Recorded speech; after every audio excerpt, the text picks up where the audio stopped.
After a long delay, it is time now for the Scramble Podcast alongside my podcast broadcast partner, Chris Flynn. I am Paul Hollingsworth. Chris is at Shenanigans Bar in his basement at Long Lake. Chris, it's good to see you and good to get this show going again. Yes, it is. Great to see you too, Paul, and looking forward to talking some football tonight for sure. Yeah, listen, and I am as well. Just a quick housekeeping item. Most podcasts take the summertime off. We did that. My mother passed away in the spring. My father passed away in the summer. So that kind of knocked Chris and I off our schedule, as people who are watching can imagine. A lot going on in my family. Everything is stabilized now, and I'm back where I want to be, talking sports with my friend Chris Flynn. So, Chris, let's kick it off with the NFL. Pulling back the lens, really interesting storylines happening throughout the league. What has your attention? What's caught your eye so far? What do you want to talk about? Well, if we look at the AFC first, you look at the couple of top teams, definitely Kansas City. I mean, you can never bet against Patrick Mahomes. They lost their first game, but now they're playing well again. They would be my favorite in the AFC.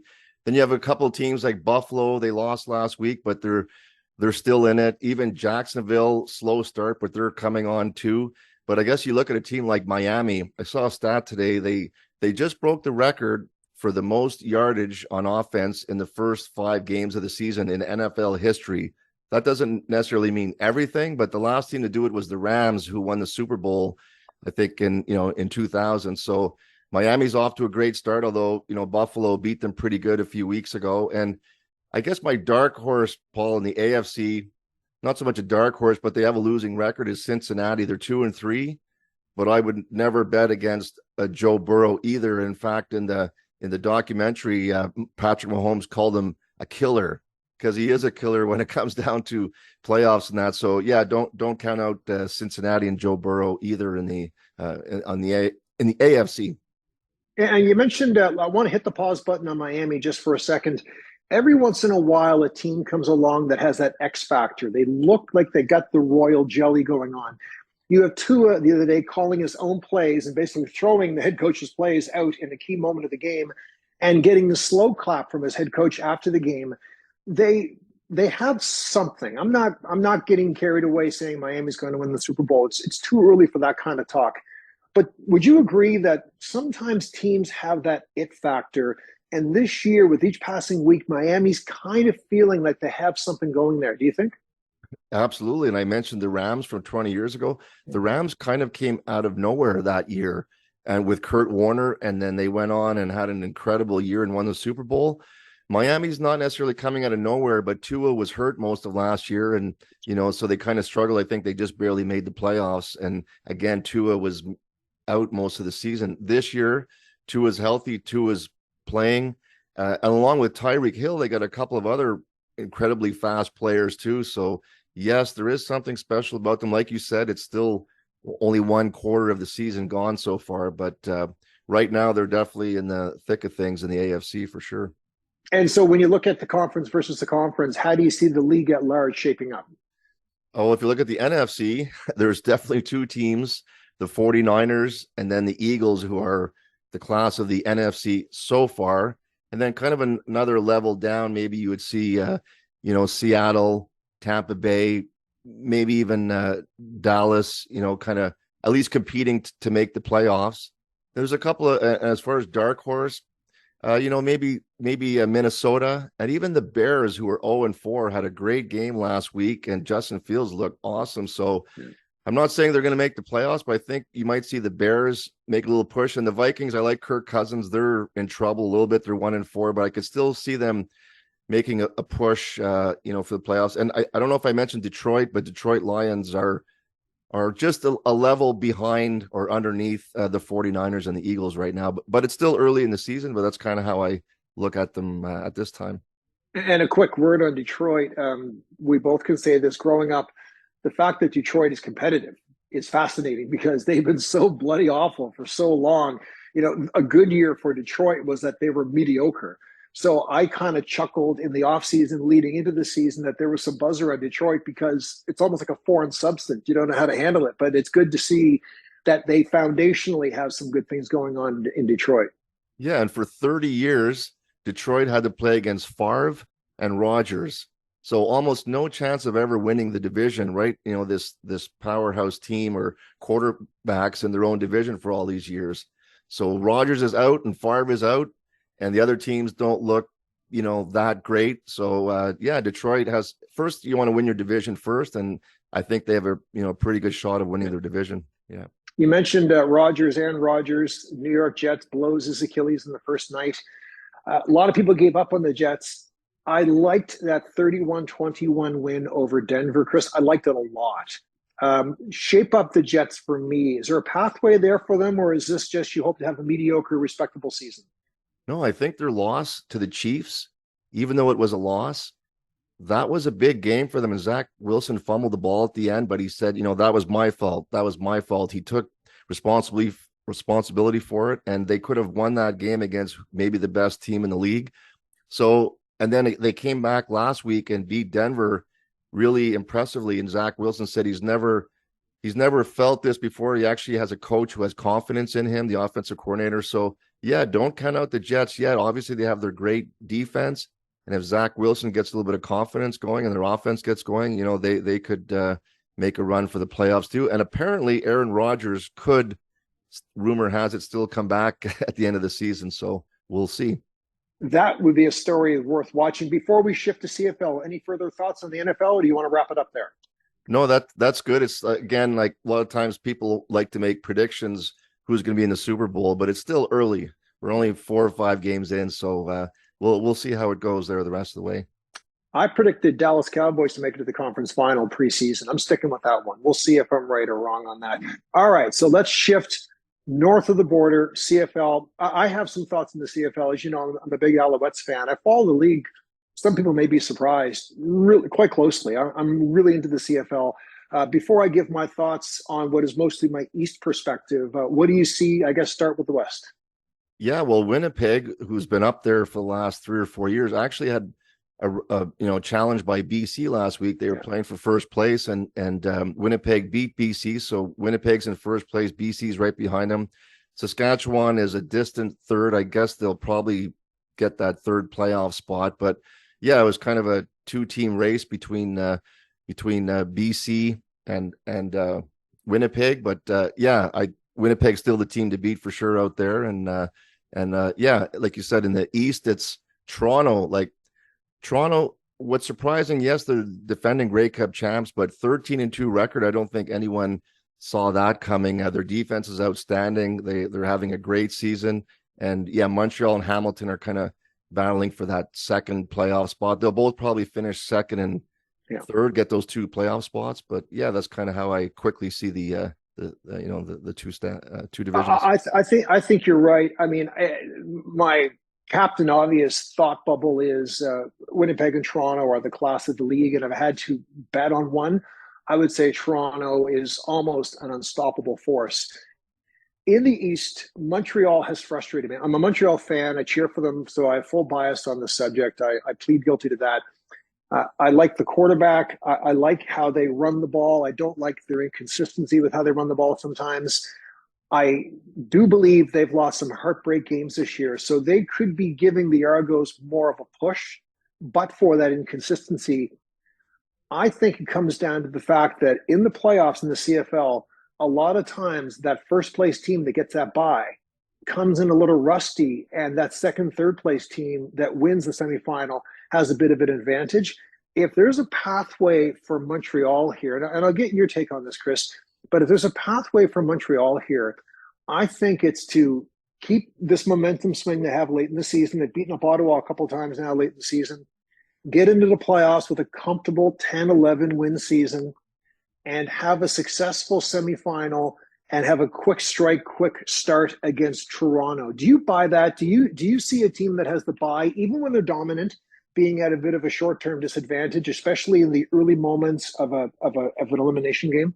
Yes, I never liked having a bye, and most teams don't like having a bye. It's you get to rest up. You even see that in the NHL when teams sweep a team 4 games to nothing, kind of like Florida in the Stanley Cup final last year and having 9-10 days off. You kind of get out of your rhythm. So for sure, that first place team sometimes gets that bye, and then they're not sharp. They're nervous in their first playoff game. It's at home too. So Could I see Montreal or Hamilton going into Toronto in the Eastern Conference Final and Eastern Division Final and winning?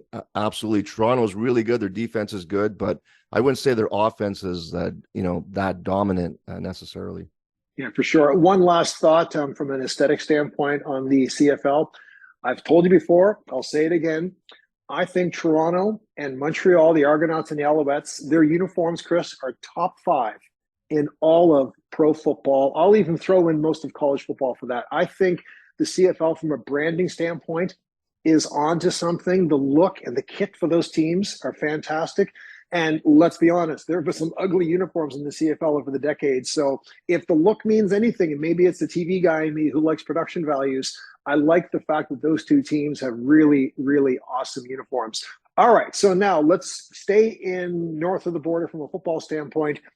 CIS, you want to start with the CIS? You want to move west to east? How do you want to do this? Yeah, sure. AUS out west. It's I always felt that the Western Conference in AUS was, the USport was the most competitive conference in Canada from top to bottom. And sure enough, this year UBC, Saskatchewan, and Alberta are actually all tied at 4-1 right now. So our old buddy Blake Nill is doing well out there. I think Saskatchewan plays Alberta this weekend, so that'll shake things up in the standings a little bit too. And then in the Ontario Conference, as usual, it's Western that's up there, but they do have Laurier, who are also undefeated with Western, both 5-0. I think they play in 2 weeks from now for first place, so that'll be big. Yeah.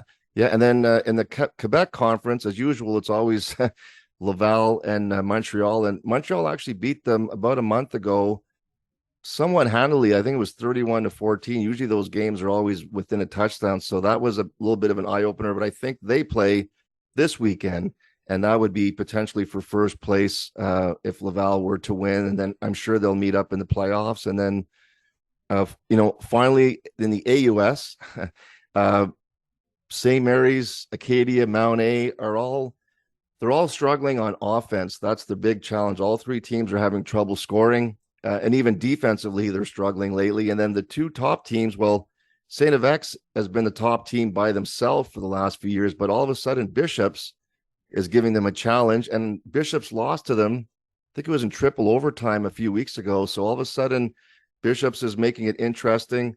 I'm not saying there'll be for sure the two teams in the AUS final, but if it is those two teams, Bishops, will definitely give St. FX a good run for their money. So that's kind of how I'm seeing it so far.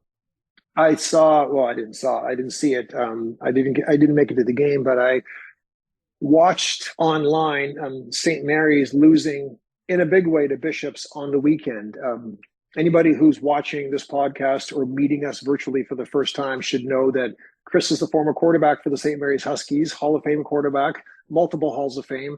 I'm a St. Mary's grad. Steve Samara, the head coach, is one of my better friends. I love the guy. So I didn't like that game. I didn't like the score. I didn't like how it made me feel. I was concerned for Steve. I don't like to see my friend on the sideline enduring that. But this comes to the point where I'll say it's a bit of a cliche, but it's a process. He took over a team that from a foundational standpoint needed to have a rebuild that would take 2, 3, 4 years to do. He's 2 years into this. These kind of losses may happen again before he pulls it out of it and recruits his way and develops hhis way and coaches his way out of this mess. Do you see it the same way? Absolutely. He's still, recruiting players. He still basically inherited, most of the players from the former coaching staff. But one of the challenges this year too is his starting quarterback, Duncan Patterson, got hurt in the first game and hasn't played since. And any team, New York Jets, any team that loses their starting quarterback, it's a tough road ahead. So they've been, putting in their other quarterbacks. They've been trying their best, but they're inexperienced. So when you're playing at any level without your starting quarterback, it's a challenge. So Steve's having to deal with that as well this year. And by the way, I said the word this mess a second ago. I don't mean that in a disrespectful way, but he's in a competitive arc where some of those losses are going to happen from time to time. No coach wants to lose a game in a blowout score on home turf like happened a couple of days ago. The flip side is it's homecoming this Friday night, and they're playing a team, Acadia, that they could beat. So there are wins on the board. I mean, this is not a team that's going to go winless this year. There is a bit of a competitive window to happen here. And I guess it's up to the team and to the coach and to the players who he has healthy to find ways to win the games that he can win and be competitive in the other games. I think they could still, between Mount A, Acadia, and St. Mary's, there's still that one playoff spot up for grabs. So they do have one victory, and they still, I think, have a chance to make the playoffs. So the season's not over yet for them. It probably feels very low right now after last weekend's game against Bishops, but there's still a few more weeks left in the season. And, if they could win the next few games, they could, maybe even, challenge for a playoff spot. Absolutely. And I should also add that I talked to Steve Samara, the head coach, a week ago Tuesday. It was heading into their bye week, and he was at the Toronto airport ready to fly out west and recruit players. So anyone who knows Steve Samara knows that he's a very good recruiter. He's an extremely hard worker. I have no doubt in my mind that he is going to turn this thing around. It takes time, and I think people have patience who are supporting the program. So let us pivot from that brand of college football, go south of the border, and talk a little bit of Colorado and Deion Primetime Sanders. I have all kinds of thoughts on this subject, but you go first. Yeah, I just find it fascinating. First of all, the Colorado Buffaloes were 1-11 last year. They were actually one of the worst teams in all of Division I football. I think they were getting beat by at least 30 points per game, like they were getting killed. So Deion comes in, brings almost a whole new team in. And I just find it fascinating. Like his approach, his coaching approach is so different and unique. And I find it very refreshing. I love even watching his post-game press conferences, even when they lost to Oregon.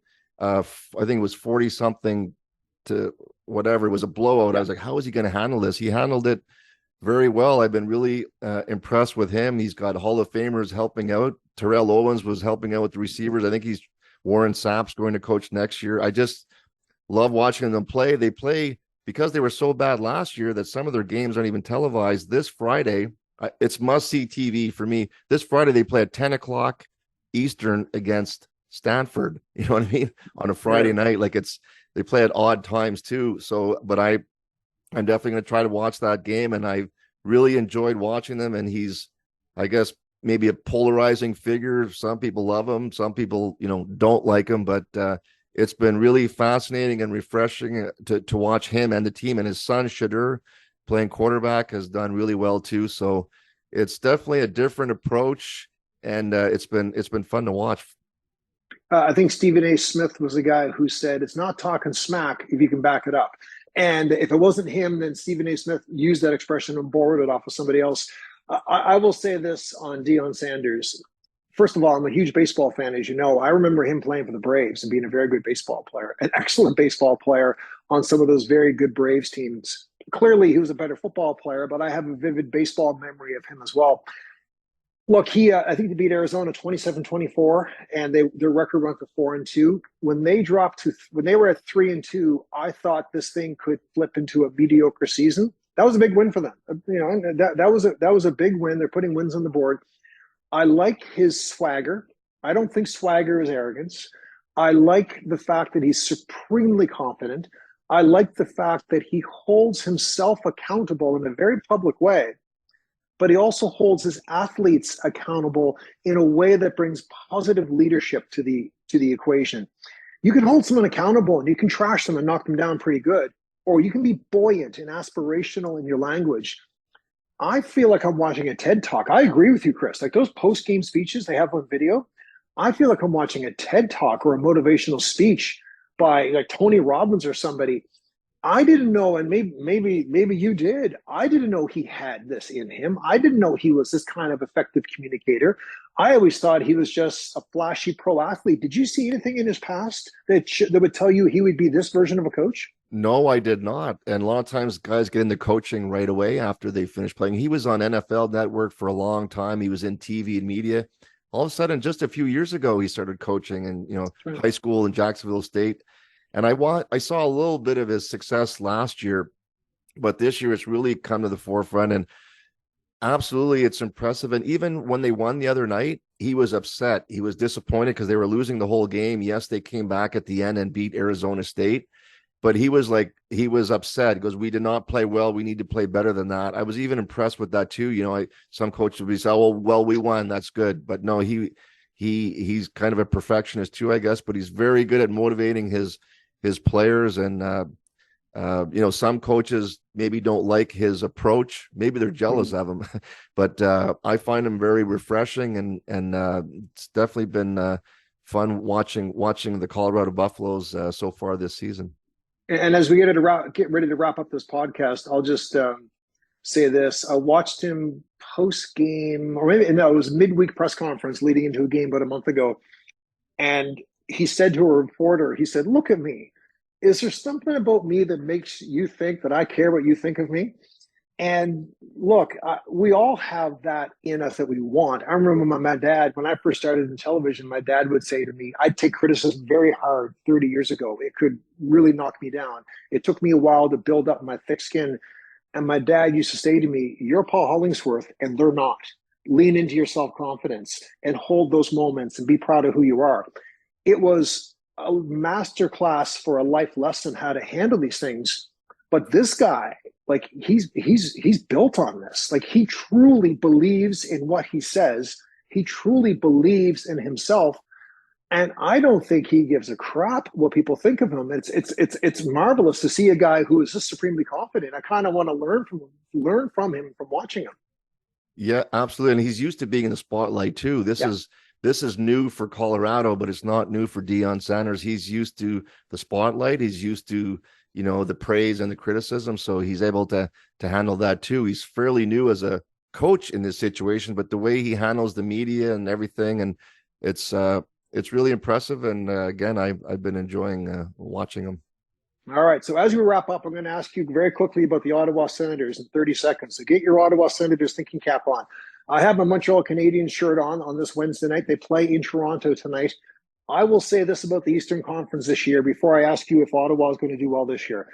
I think Toronto is a little bit not as good. I think Boston has taken a dip. I think Tampa has a goalie issue with Vasilevsky being hurt. I think Florida is banged up coming into the season. I think Pittsburgh made some off-season moves that should make them better. I think Buffalo and Detroit are going to be a little bit better. And I actually think Columbus and Montreal, while they ultimately won't make the playoffs, I think they're going to be playing meaningful games in February, March. By meaningful game, I mean this. You're playing on February 15th on a Saturday night, and if you beat the team you're playing, you pull to within 5 or 6 points of a playoff spot, kind of in the mix. I think that's possible for Columbus and Montreal. That means there's going to be some turmoil and fluctuation in the standings. I say, Chris, the Ottawa Senators are going to finish top 3 in the Atlantic and make the playoffs as a non-wildcard team, but a top 3 team in their division. Agree, disagree? What do you think of Ottawa? It's your neck of the woods. Agree. I think they're going to challenge this year for a playoff spot, and I think they're going to make the playoffs. I'm thinking and hoping that, but that's my prediction as well. Yeah, I don't like, I would agree with you, by the way. I don't like Toronto's blue line. I don't like their forward depth, and I don't really fully believe in Samsonov, however you want to pronounce it. However, in fairness to the Leafs, they've established a winning pedigree over the past 2 years, 3 years in the regular season, and they've done a good job at the recent trade deadline to make their team demonstrably better going into the playoffs. So the Leafs team we see now may not recognize the team we see in the postseason. Time will tell. We'll see as the season rolls along. We shall wrap it up there. Chris, it's good to be back with you and love talking to you, and it's good to see your face and hear your voice. Great to see you too, Paul, and looking forward to doing this next week. We're going to do it once a week, and when breaking news happens, we'll do it twice a week. It is the Scramble Podcast from my good friend Chris Flynn. I am Paul Hollingsworth. We thank you so much for watching, and we shall see you next time.